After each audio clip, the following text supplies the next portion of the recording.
And good evening, ladies and gentlemen, and welcome to Truth Warrior. Thanks for tuning in tonight. I've got a very important show to go through with you this evening. It's an honor to be here. My name is David Whitehead, your host, and we are broadcasting live from truthfrequencyradio.com. And today it is Monday, July 14th, 2014. And I don't know if you've been paying attention to what's been going on in the media. If you are, a lot of what you're being told, in my opinion, is completely backwards from really what's taking place. And of course, I'm referring to the situation that is breaking down as we speak in Gaza, in the state of the Palestinians and the Israeli conflict, quote unquote. It's more like a invasion on a completely helpless area of land that has been basically sequestered and used for purposes of controlling that land and that population. And we're going to be getting into that. And I know that this is a very controversial issue. I know that people are in all kinds of heated debate all over the internet right now. And in some senses, I think at least it's good that people are talking about this and they're taking some time to focus their energy and their attention on it. I think that we absolutely do need to look at this, and we have to look at it rationally. We have to look at it holistically, and we have to look at it from a historical context first and foremost, and really get into understanding the history of this situation, the history of the oppression and the mass genocide that has been carried out against the Palestinians for basically since the founding of the state of Israel.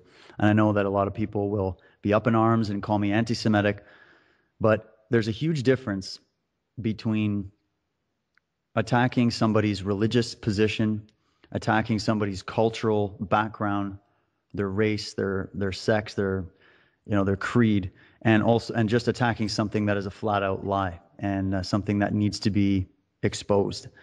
Because I'm not here to say anything negative about any particular race of people or any group or any religious sect. I'm here to point out evil and violence and genocide and criminality when I see it, to the best of my understanding and to the best of my knowledge.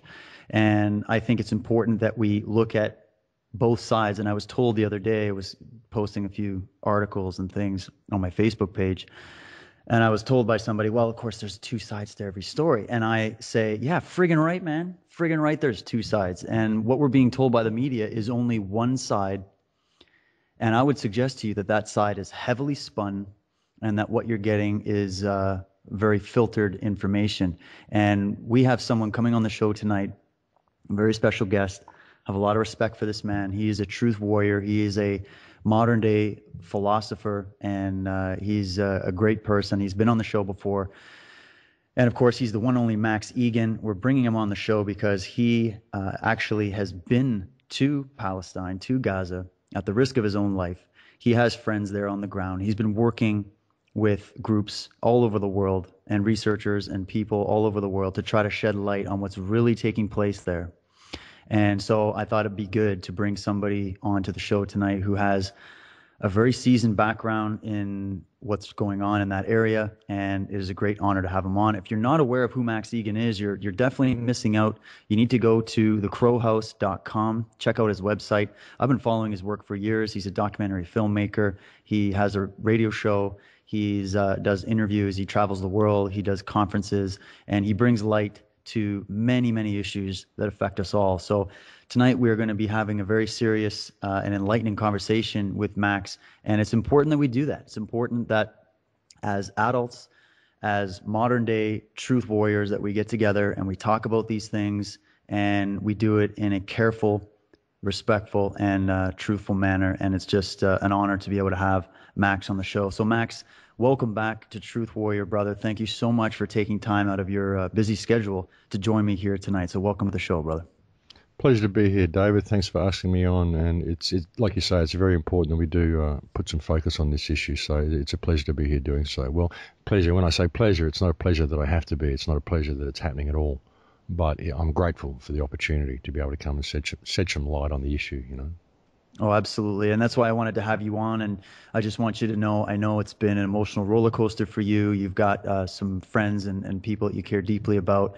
And of course, anybody that has any humanity left that is witnessing the situation. We've got almost 200 people that have been killed. We've got thousands of people fleeing their homes.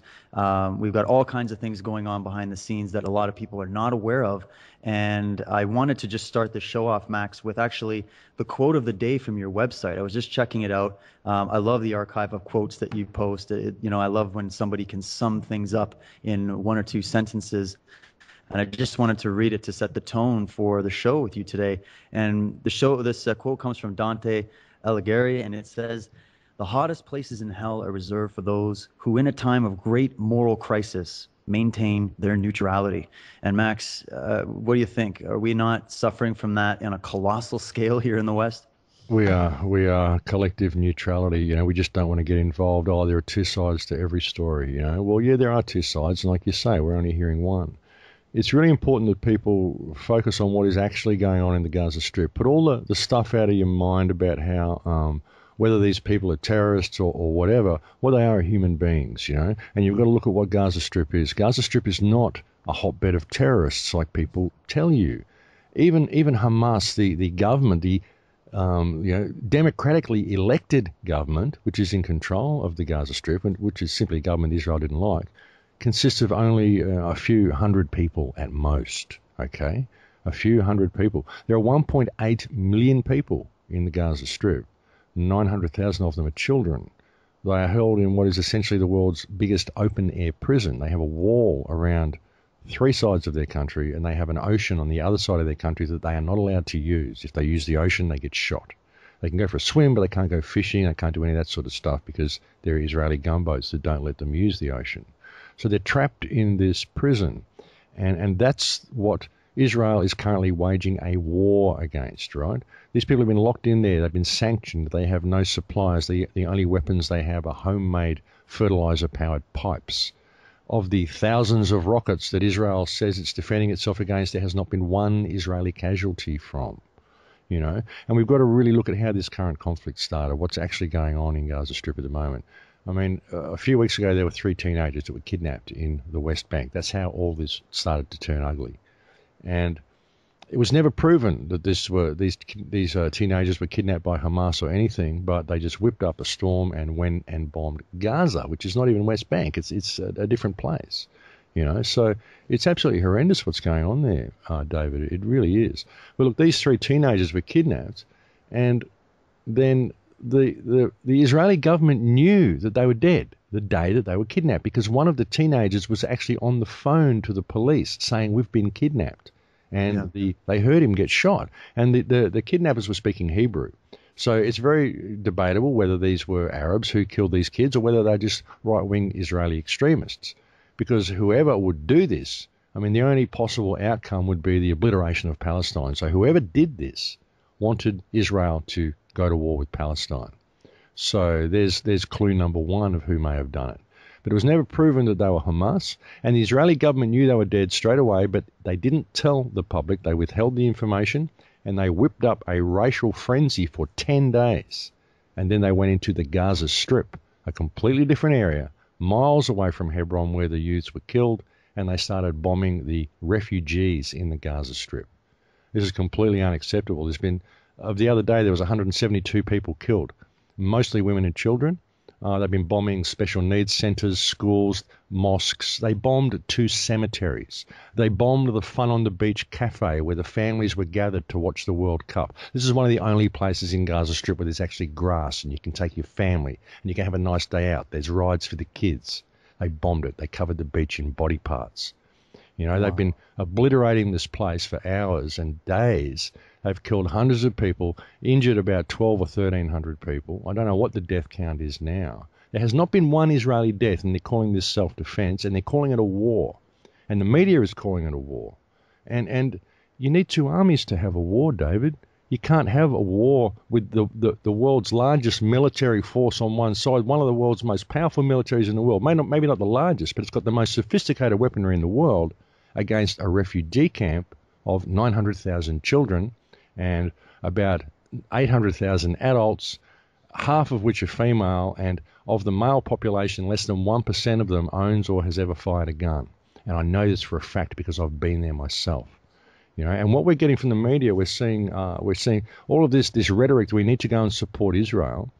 And they've also turned it around the way they do. They sidestep the way they did with Iraq. Remember, we went into Iraq because of Al Qaeda, and then no, it's weapons of mass destruction. Yeah. No, it's this. They kept shifting. No, we're here for this. They kept shifting the reason why we were there. They started this war because of 3 youths, and now they're saying, no, this war is because Hamas won't stop firing rockets. But Hamas didn't stop firing rockets until you started bombing them, and now you're saying you're not going to stop bombing them until they stop defending themselves. That's actually what's going on. They turn the tables around, and the media, CNN, NBC, Fox News, these stations are complicit in this crime, because these stations are actually doing things like they're showing blown up buildings, and they're saying, look at the terrible strife the Israelis are suffering at the hands of Hamas, and the buildings they are showing are actually Gaza Strip. They are buildings that have been destroyed by Israeli rockets, and the suffering people they are showing in their photographs are Palestinians, and they're calling them Israelis and splashing them on the news. This is absolutely terrible. What's going on in Israel right now is a war crime. It is genocide, and it is sanctioned genocide by Western governments. Any government in the world, Stephen Harper, if you're listening to this, your government and you yourself are now complicit in a war crime. Every government that is supporting Israel in this current attack against the impoverished and besieged refugees in the Gaza Strip is in the process of carrying out a war crime. And the media are also complicit in this war crime. And it's time the people of the world stood up and said, we've had enough, because the way of Palestine will be the way of the world. This is the way they do it, folks. This is the way they discard populations. This is the way you become expendable. When they don't need you anymore, this is what they do. And that's what they're doing to the whole Western world. This is where we will go if we not pay attention to what's going on in Palestine. And they're trying to get the Arabs to respond. A lot of people are saying, where are the Arab nations on this? They know if they respond, there's World War III. They want the Arabs to respond. That's one of the reasons they do this. Yeah, so exactly. They can inflame the Arab world, Like, I'm very emotional about this. I've been up for nearly 6-7 days. I've had like a couple of hours sleep every night, just smatterings of sleep. It's been horrendous going through all of this. I've got friends in the Gaza Strip. I've had friends that have been hurt, killed, injured. It's just not a good scene at all, David. Well, Max, I'm there with you, brother, and I just want to say that myself and many of my friends and family are putting out our intentions, prayers, and just positive energy, trying to put that towards the people that are suffering right now over there. And what you're talking about just reminds me of pretty much every book of history I've ever read, when you start looking at how wars start and how these things get off the ground.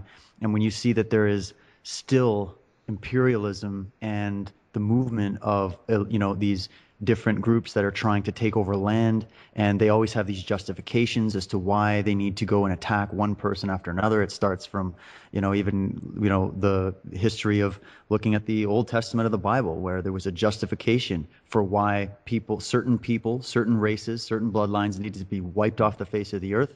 And of course, everybody says that it's always in the name of what the God or the divine prophet has foretold. And of course, this whole situation taking place with Israel and Palestine has a lot of religious overtones. And I can't help but think that there's this mix between politics and religion, and those two forces are used constantly by these elite psychopaths to sway the opinions of the people, right? And this is something that is not just happening today or the last few weeks. This is a very, very old campaign of the movement and the elimination of certain groups of people, and the bringing to power and the conquest of other groups of people, right? Well, yeah, it is, and there are certain religious overtones to it, but not from the Palestinian side, and that's another bit of spin we hear. We hear that these are Islamic extremists that want to wipe out all Jews. That's not the truth at all. The Jews and the Islamists lived together in peace for thousands of years until Zionism got involved. It's Zionism is the problem, and Zionism is so different from Judaism that they are not anything to do with each other. Judaism is simply what Zionism hides behind. It's the smokescreen of anti-Semitism. So you can't criticize a Zionist, because if you do, you're anti-Semitic. Most of these Zionists aren't even Semitic anyway. I mean, what is a Semite? A Semite is a Middle Eastern person Most of these people are white-skinned Europeans. All the people who run Israel are all white-skinned European Khazars who migrated there from Europe anyway. So they're not even Semites. I mean, let's get real about all of this.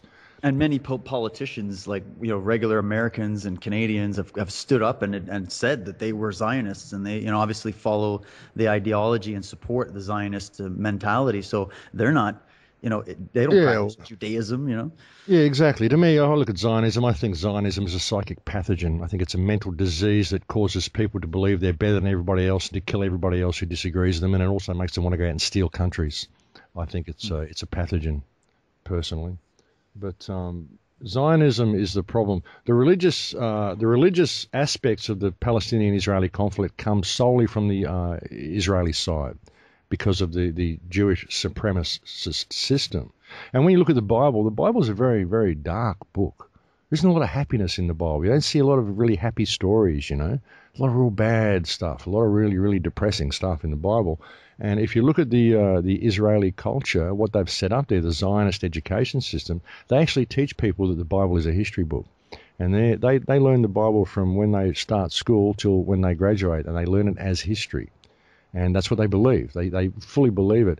And this breeds a sociopathic mentality into the people. Unfortunately, it does. I mean, we've seen people sitting on hilltops, eating popcorn and drinking beers, watching bombs go off in Gaza and cheering while these babies and children are being blown up.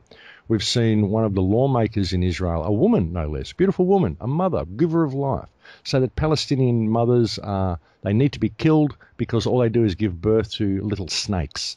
So we need to kill all the Palestinian mothers and their little snake children. We've had Palestinian ministers calling for genocide. We see Israeli children writing on bombs, love from Israel, knowing that the bombs are going to go and blow up Palestinian kids. Now, the mere fact that a child would think of doing something like that is because the child has been bred to think from a sociopathic perspective and have a complete disregard for any life that does not follow the Judaic principles. That, my friend, is not a sane society. Absolutely. And I bring it up a lot, but it's a great quote from Krishnamurti when he's saying, it's no measure of health to be well adjusted to such a profoundly sick society. And I think that that's what's happened. It's happened here in the West. People have become well adjusted to just watching this happen. And we all like to look at those pictures of all the people and camping out and watching this like as if they're watching the soccer game. But what are we doing here, folks? Are we doing the same thing? Are we sitting here and just turning away from these images, turning away from these stories because we don't want to hear it? It's too negative. You've got the new age crowd shouting, don't focus on the negative and don't look at this. And these people chose their path and their lot in life before they incarnated and all this nonsense. Yeah. And while we see this continuing, we just sit here and we do nothing. And I just think it's just absolutely horrendous, no matter what side you want to take. There are no sides, in my opinion. There is human life that is valued above, we must value human life. You don't have to agree with everybody's opinion on anything, but my goodness, this is just absolutely horrendous that we can sit here and just because they don't look like us, they don't have the same skin color as us, and we can't see it in front of our face, we just sit here in complete apathy. We turn the channel and we are pleading ignorance. And I think that that quote that we opened up the show with is exactly right. It's that we might not be able to go out there and stop this from happening directly, but by shining a light on it, by getting that information out there. I know, Max, you've been doing that. You've been blasting all of your forums and putting all this information out and interviewing people that are there on the ground and getting that information out to people. I find that extremely valuable. And I just want to salute you, my friend, for being such a truth warrior in this whole regard. Well, I care about them. I care about people being blown up. These are children that have been killed. These are defenseless children. I don't care what the media tells you, folks. If you haven't been there, you don't know. Don't believe what the media tells you because all they do is lie. If they can show you pictures of Palestine and tell you it's Israel, then why would you trust anything these people are going to say to you? We have to pay attention. We've got to focus on the negative. We've got to turn and look at it because if we turn and look at it, we can heal it in one day. If we turn and focus on it. This whole idea of where attention goes, energy flows. What about that which you ignore persists? That atrocity which you ignore persists due to your choice to ignore it. What about that? What about that? We could turn and heal it, If you understand the problem's there, we can fix it. What really upsets me and what blows my mind is seeing people cheering on Israel and screaming out about how these terrible Palestinian terrorists need to be wiped out. And they don't know what's going on. They've never been there. They've bought into the media spin that everybody behind the wall in Gaza is a terrorist. Like I said, Hamas is an elected group. Hey, look, I was in Gaza. I got detained by Hamas. I literally, Ken O'Keefe and I, we were chatting about this last night, laughing and going, my God, how silly were we? But the balls of it and just the spontaneity of it and just what we did when we went into Gaza in 2012, we snuck in through a rebel tunnel underground, wow. 50 meters underground for an hour and a half, crawling through this dirt tunnel, 50 meters underground through a war zone, over a kilometer long, right, into this bombed out city. We breached Hamas security. We got in there, we just hung out around town, rented a unit, got on the roof of the unit, started making videos and posted them on YouTube. You know, like, wow. You think about it. And then Hamas comes and knocks on our door, confiscates our passports. We get them back 6 days later. Then they grab us at the border, take us into a compound, and they say, right, you're here. And we're in this compound with them for 5 hours. They were interrogating us because we had breached their security. They wanted to know how we did it. And they wanted to know who got us in and all of this sort of stuff. And this is Hamas, right? This terrible terrorist organization. And I'll tell you what, they were really nice. They brought me tea and bickies. They made me comfortable. They did everything they could to find out. They realized that we really didn't know shit about how we got in. We didn't know where the tunnel was, and we weren't going to tell them even if we did. So they arranged a driver for us to get us back to Cairo safely because they were worried that we may not make it across the Sinai because we're just a couple of white guys. So that's my experience with Hamas, the terrible terrorist organization. They could have shot me as a spy. I breached their security. I went in their country, started making videos and posting them on the internet. Okay? Yeah. So think about that, people. These guys are freedom fighters trying to keep these people in Gaza Strip safe from the terrorist activities of the psychopathic lunatics running the terrorist state of Israel. And I have no problem saying that's what it is, because it is. It's in there bombing children right now. They brought 400 tons of bombs on Gaza in the last week. Gaza is an area 25 miles long, 5 miles wide, walled in, 900,000 children, one of the most densely populated areas on Earth, 1.8 million people, 400 tons of bombs you dropped in there. You know, and you tell this is self-defense against pipes that have been sent over that haven't killed anyone. And you've got these moronic politicians going on TV and screaming about how we must stand for Israel. Israel's a terrorist state. If you support Israel, you support terrorism. Any government that is supporting this invasion, this incursion against Gaza right now is guilty of war crimes. And the only people that are going to hold them accountable is the people themselves. So wake up, people. Stop backing the wrong side. Stop screaming about these refugees that are being killed, because they'll be coming for you next if you don't pay attention to this. If you're going to let these psychopaths in Israel sit there and eat popcorn while they're bombing children, then how safe do you think you are? I get emotional, David. I got friends in there being bombed right now, and I am so disgusted at the apathy of the human race in this issue. It's time we got up off our knees and said enough is enough. We want to be humans, and we want to live together with dignity, and the one thing that prevents us doing so is government. So let's get rid of these institutions right now. We don't need them. Get rid of government and we'd all be good. Absolutely. And, you know, Max, your emotion is definitely understandable, justified, and welcome. You know, the fact that you are a real human being, we're all real human beings having this experience, and yet the psychology behind a lot of these different agendas is for the furthest thing from human. It is inhuman, it is psychopathic, and it is something that is the opposition to life, freedom, liberty, and happiness for everybody. And even the people living in Israel. This isn't against the people living there. They're also victims of this situation as well. And with that, Max, we've got the first break coming up. So hang tight, brother. And folks, we will be back on the other side. We'll be back in a few minutes. We'll be talking more about the situation. So please stay put, and we'll be right back. Being here before, being here forever.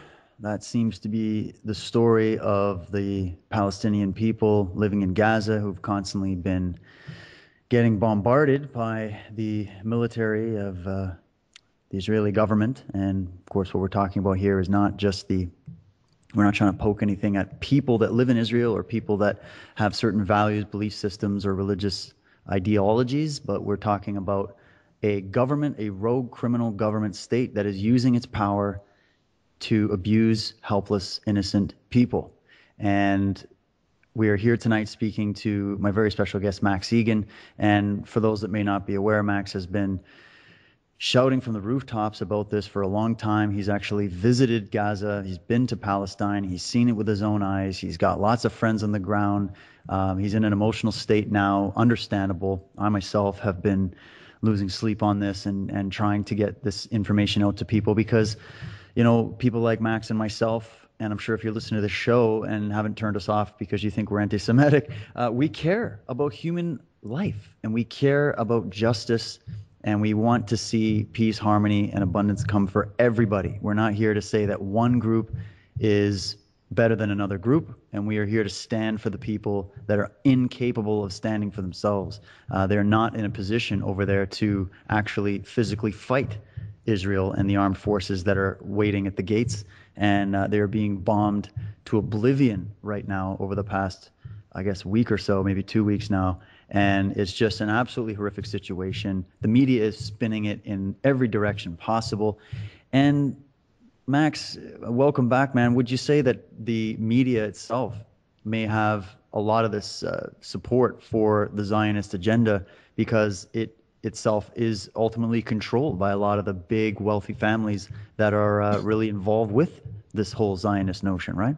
Absolutely, absolutely. I haven't seen one word of truth from the media on this issue at all.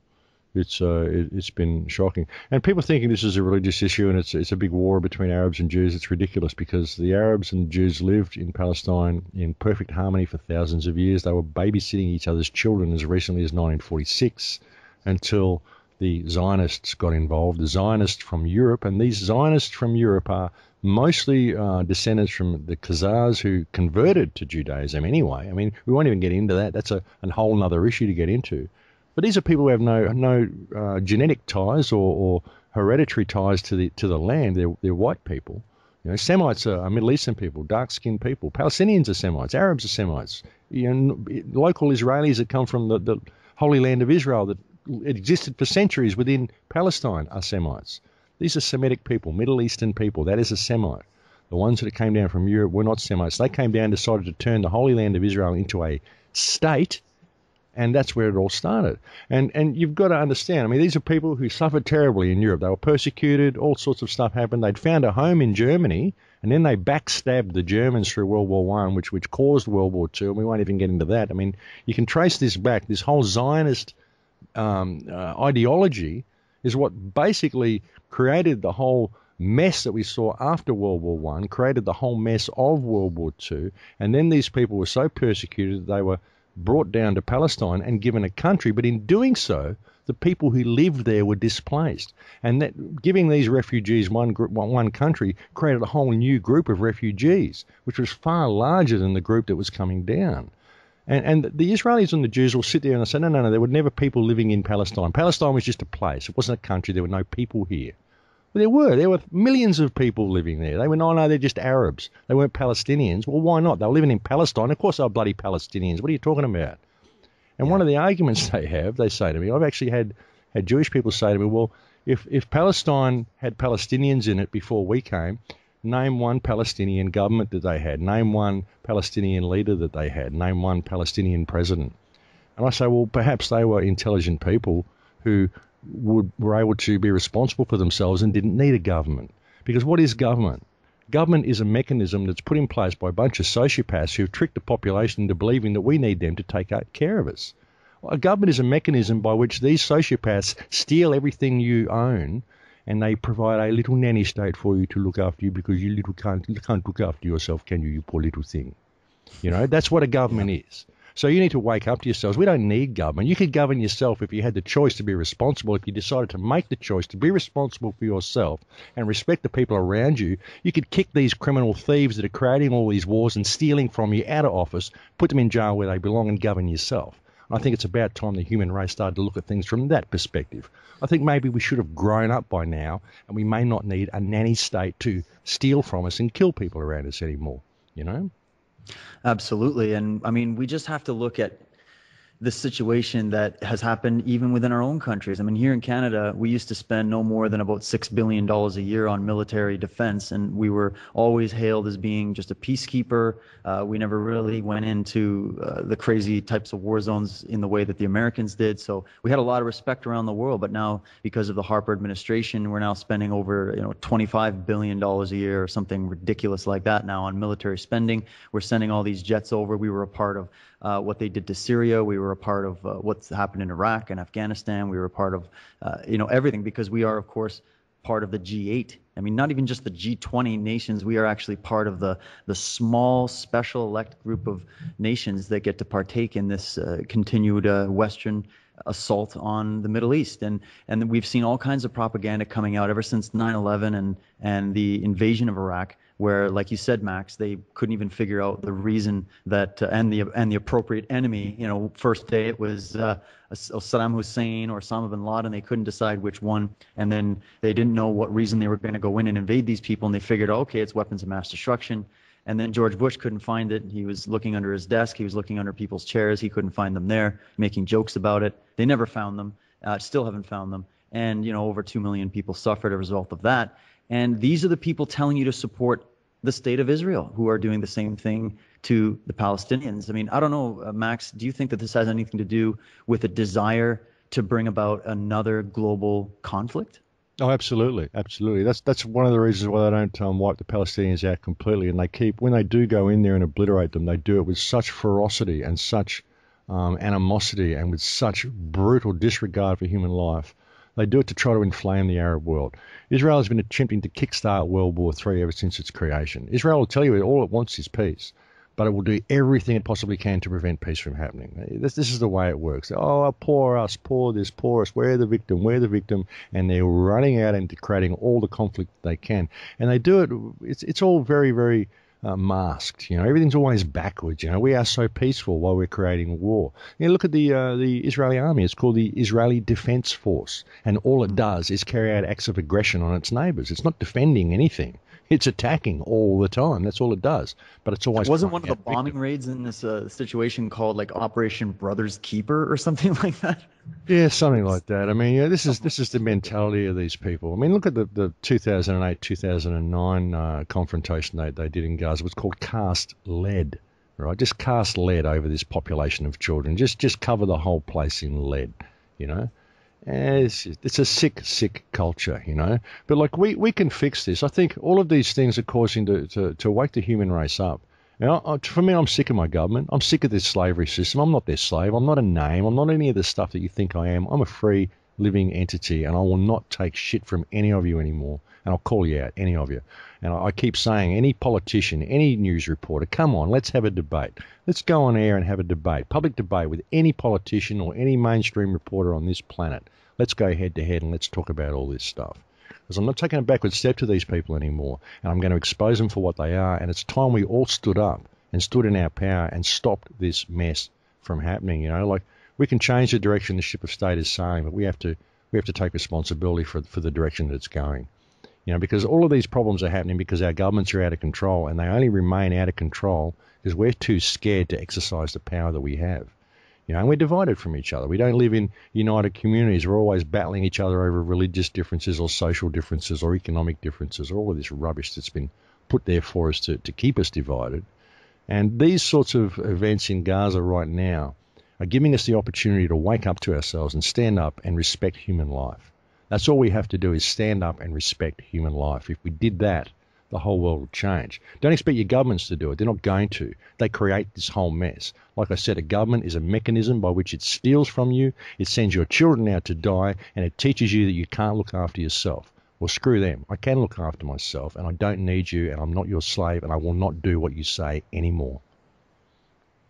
Well said, and absolutely.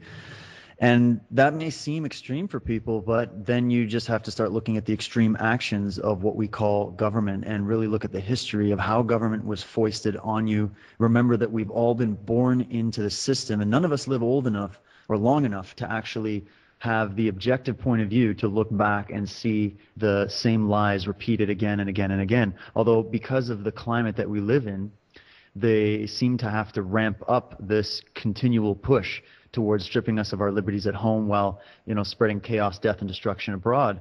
And the only way they can do that is when people aren't paying attention at what's really happening in front of their own eyes. And like we were talking about, that whole apathetic mindset. And when we've got the media there, the only reason the media has the power that it does is because we keep turning it on and listening to these people, because they get on there with their, their big shiny suits, their big smile, their, they'll get the makeup artist behind the scenes and making the image crystal clear so it seems credible, because we also worship money and success and all of these things as well. And in so many ways, we are being led to our own destruction in so many words. And a lot of people here in Canada, they just, they think that we're immune from all of this. But the truth is that we are now complicit in it. Our nation is now complicit in it. And so that means we do have responsibility with what's going on. So this is something we do have to start talking about. I mean, I've been hearing the conversations with all my friends and people I know talking about the soccer game or the latest UFC or whatever. And that's all fine and good, but there is more than a soccer game going on in the world, folks. There is the ultimate geopolitical game that we all need to start paying attention to, because otherwise we're the ones that are going to be the losers. I mean, what do you think about that, Max? Yeah, absolutely. I said to my friends, and I think I posted on Facebook or said on a radio show a couple of weeks ago, that while this crisis in the Ukraine is happening and while the World Cup is going on, keep one eye on Gaza and watch what they do. Because every time there is a major distraction like this, they go in and they pound the shit out of the Gaza Strip. And this time they've exceeded all expectations in what they've done. They really have. We don't have to do this anymore. We really don't. We don't have to do this anymore.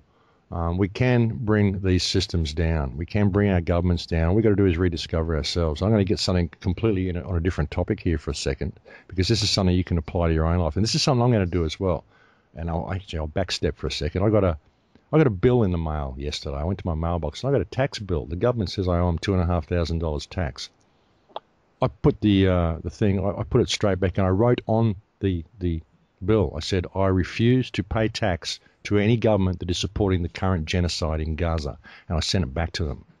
And I'll allow them to take me to court over that. And when I go to court, the first thing I'll be saying to them is, I know about your name fraud. And if you're going to take me to court, I'm going to play the name game with you, and I'm going to call you out on the name fraud that you're using to enslave this population. Now, the name fraud is a really important issue, because it's how we can all navigate ourselves through the legal system. So you can stand up against the government, and you can take the stance that I'm taking. You can say the things I'm saying. You can speak your mind, speak it peacefully, speak it eloquently. I don't want to hurt anybody. I don't want to attack anybody. I don't want to put anybody in jail. I just want you to leave me the hell alone so I can get on with the work of fixing the world that you guys have messed up. That's my attitude towards government. Now, on my website, there's a link to a video called Babylon is Fallen. This is come right out of the blue from left field. This has been written by a Canadian transvestite. Get that one, okay? And they explain to you the name fraud, how you are caught up in the slavery system by believing you are your name. It's very, very simple to understand. And this is a mechanism that everybody can use to navigate themselves through the legal system. I've just told the government I'm refusing to pay tax to it anymore. The government will take me to court over this, and when I go to court, I will call them out on name fraud. And that is how you do it, folks. And it's important that we learn this. You've got to remember who you are, people. You don't need looking after. You don't need a nanny state. You don't need a criminal government that is sending your children off to kill other children in countries to support a corporate economic model. We don't need this anymore. We don't need to be destroying the world with radiation from Fukushima. We don't need to be having wars. We don't need to be building everything in our society to break in order to support this economic model, because all we're doing is pulling resources out of the earth and turning it into rubbish because it's good for the economy. The economy is fiction, folks. It's figures on a screen. It's digits. It doesn't mean anything. You can't eat it. You can't touch it. You can't hug it. You can't care for it. It isn't you. It isn't people. It isn't feeling. It isn't emotion. It isn't real. It's a fiction which is destroying this planet. And it's time we woke up to ourselves and stood in our power and took this world back. Because if we don't, then the way of Palestine will be the way of the world, and it will be our fault because we didn't pay attention and we didn't choose to stand in the power that we've got. And I urge everybody to go and look at that document, Babylon Has Fallen, written by Kate of Gaia. Whatever you think about transvestites, whatever you think about all of this stuff, the sovereignty movement or all of this stuff, this kind of bypasses the whole lot of all of that, okay? It's a great document. And people need to take this on board and start approaching the system from the perspective of being someone who is alive, not a dead corpse who is a name. You are not a name, you are alive. And that was a little segues and a sidestep. I think it's very, very important information, because if we all apply this to the world, we all apply this to our lives, we will change things. And we can do it this year. We can change things very, very rapidly if we choose to step into our power. And if we, through this mechanism, we can take our governments on. And if we can control our governments, we can stop them supporting the type of terrorism that Israel is currently meting out to the Palestinian people. Because it's only doing through finances that it's receiving from our governments. Because we've all been brainwashed to believe that this is God's chosen people. It says so in the book they wrote, so it must be true. And all, I mean, it's a joke. It's a joke. We've got to wake up to ourselves. What it is people. And the whole concept of fighting and bombing people so you can steal land and own a country. You can't own a country anyway. What do you think you are? You're only here for 50 or 100 years. Yes, you've been here for 4.5 billion. You don't own anything. The earth owns you. You don't own anything. You can't own the earth. The whole concept of ownership is bullshit. The concept of ownership is what has brought about all these wars to begin with. You don't own the earth. It's the earth. God, you know, what happened to us, David? What happened to us? How do we get into this mentality that we actually think we could own the earth and we're willing to kill people over a little piece of dirt that we can sit on for the next 50 years until we die? It's ridiculous, you know?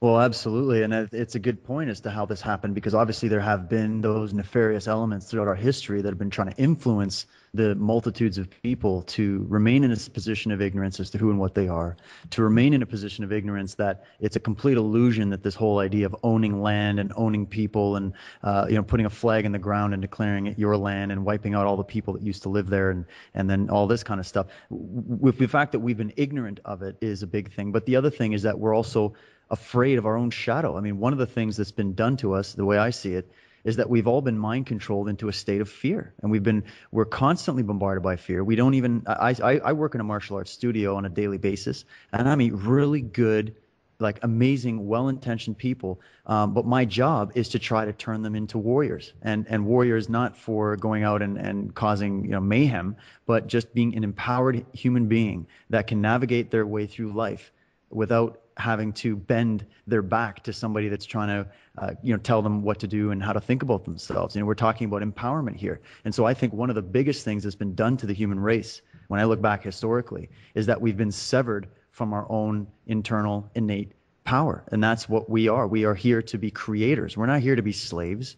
And yet we find ourselves in a position of slavery, whether you're in Gaza right now being bombed to oblivion, or whether you're here in Canada or in Australia or in the US or anywhere else in the world where you think you've got it good. You are still in one form or another supporting or outright a victim of slavery of one form or another. And the only reason that I can think of, Max, is that we've been disempowered from our natural state of being, which would be to be in symbiotic harmony with the planet and with each other, and being empowered and being strong and having courage. And yet we've been now turned into spineless, muted, ignorant, slaves. And it sounds extreme, but my goodness, look around at the world, look around at people around you, and tell me if I'm speaking lies here. Well, it's true. It's true. And fear-based mind control is the whole thing. I mean, that's what it's all about. A fear of everything, mate. Fear of everything, and fear of being ourselves. That's the whole thing. Now, we can get through it. We can get through this. This is a special time in history. We will get through this. Now, the situation in Gaza is giving us a wake-up call. They're not actually bombing in Gaza City at the moment. I spoke to my friend just before the show. They're actually bombing north of Gaza City and south of Gaza City, but they brought ground troops in. There is ground troops in northern Gaza at the moment. So they've actually come right in, eh? Wow. Yeah. There is. The army has come over the border, so we'll just see where they're going to go with all of that. But we do have a chance to change things here, David. We really do, and I think it's important that we take that opportunity to do it, and remember who we are, because it is all about. It's because we've forgotten who we are. That's been the basis of the whole thing. That's what keeps us in this state.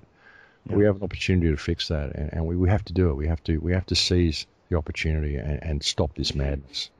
I couldn't agree with you more, Max. And we got about 6 minutes left before the half point of the show, and I know you got a lot of stuff to get back to, and hopefully you can get some rest, mate. But basically, I just wondered if you could sum up. You've done a lot of work traveling around the world and interacting with various indigenous peoples and shamans and teachers. And, what kind of piece of advice could you give people coming from knowledge that we maybe used to have? If we've gone through this period of forgetting and we've forgotten who and what we are, every time I look back at a lot of the wisdom that's come out of, a lot of these indigenous cultures and whatnot, I just see that there was once a complete awareness of a connectivity to Mother Nature and to each other and to community and to family values. And, you've traveled the world extensively and interacted with so many great people. What could you leave people with here today that some of this ancient knowledge that maybe we could apply in a modern context? Look, we are all connected. The earth is alive. It is living. You can hear it. You can talk to it. You can communicate with the earth. You can do this. It's an energetic thing, but you can. We're all connected, Dave. We're all here. I mean, really, when you look at it, each one of us is simply a different frequency of the same consciousness, experiencing the world from one certain perspective. And that's why such evil exists in the world, because it has to. Because without that evil, we wouldn't have the ultimate good. Without the choice to go wrong, we wouldn't have the opportunity to go right. So that's what this Ingaza is providing us with. This is an opportunity for human consciousness to really, really evolve. That's why these bad things happen, and they're going to keep getting worse until we choose to evolve. We're not waking up yet. Well, okay, we'll have this. Put this in your face. Are we waking up yet? But people just have to step back and look at things realistically. What we're dealing with here is life. And nobody wants war. Everywhere you go, nobody wants war.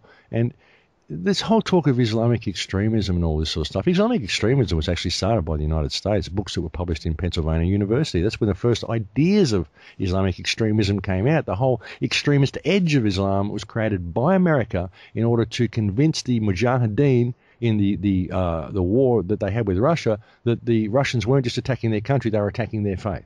So yeah, exactly. The CIA literally created religious extremism, religious extreme Islam, in order to fight the Russians, because they wanted Afghanistan to become the Russians' Vietnam, which would destroy Russia. And it did.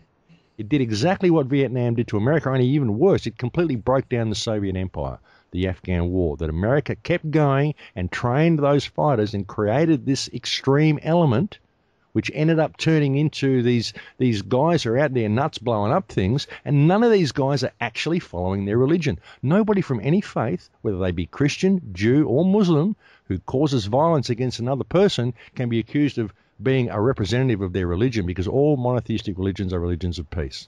That's the fucking thing. How do you, oops, I shouldn't have sworn there, but that's the thing. It's all good. How do you do that? These guys aren't religious extremists. The guys that are blowing people up, they're not representing their religion at all. They're just extremists. They're brainwashed extremists that are brainwashed by a mentality that was introduced to them by the United States of America. So who's to blame for all of this? We can put all of this aside, just step back from the whole lot and realize that what we're dealing with here are people. And if we were to suddenly respect each other, all of these religious differences would fade away. Don't put your faith over life. People are alive. They're the same as you. We're like each other. Why would you want to harm anybody? It doesn't make sense to me, David. Why we wouldn't do this? Why we wouldn't step back and look at this way? And we can disagree with people. We can have discussions and debates. And I mean, debates are actually, to me, they're quite thrilling, because everybody learns something, and it's important that we explore new ideas. But we don't have to go kill each other and wipe out entire bloodlines and races of people because we disagree with their view. Exactly. It's ridiculous. I mean, this is how we grow, by discussing things and debating things. But all of this stuff, it's all been contrived, and we can step back from the whole lot. If we were to turn and respect each other, then we could heal the world in a day. And really, I think we don't, because we don't respect ourselves, because we measure ourselves to artificial parameters that are provided for us by the system. We've got to look this way or act this way or reach this level on the social ladder or the economic ladder. I mean, this is stuff I go through on my show all the time. I've said this like ad nauseum on air, that all of these parameters that you're given to measure yourself up to are all fiction, that each one of you out there is absolutely perfect, because you are perfect at being you. No one can be you better than you, and no one can experience the world from your perspective better than you. No one can gather that information better than you, and that's what you're here to do, obviously, because that's who you are. Makes sense to me. So where's the problem? That's the perspective everybody's got. They've all got the unique perspective. They're here to gather that information. It's what to do with it. How do you improve the world by your presence in it? Once you can really understand the perfection of yourself, and you can just be amazed in the fact that you're even here experiencing this, suddenly you respect people around you. All the barriers break down. And I find that most of the differences people have with each other is because they don't truly understand themselves. They don't understand the beauty of what they actually are. I That's couldn't where agree more, Max. And I'm really sorry to cut you off, mate, but we're going to break here. And I just wanted to take the opportunity to thank you so much for taking this time with me. I hope you get some rest. And if you want to come back on at any time to give us any updates, please do. Folks, thecrowhouse.com. Check out Max's work. Look into this for yourself. Make up your own mind. And Max, thanks again, brother, for coming on. My pleasure, David. Thanks for asking me. Awesome. All right, folks, we're going to break. We'll be back here with hour number 2 in a few minutes. So stay put and don't go anywhere.